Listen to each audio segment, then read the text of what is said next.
ጊታሪስቶች ጉድ ሆኑ። ከዚህ በኋላ እከሌን ጊታር ተጫወትልኝ፣ መዝሙርን ዘምርልኝ የሚባል ነገር ቀረ።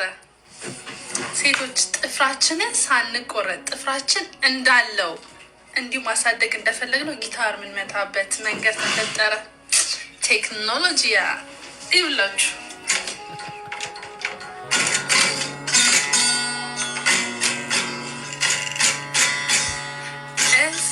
ሳለው በያስተደለው ግን ከቶለኔ ጉልበት የሚቻል አይደለም፣ የሚሆን አይደለም። እሱ በፈቃዱ ይህን ካደረገ ከመገረም ውጪ ሰዎች ምን ይላሉ? እኔ ምን እላለሁ?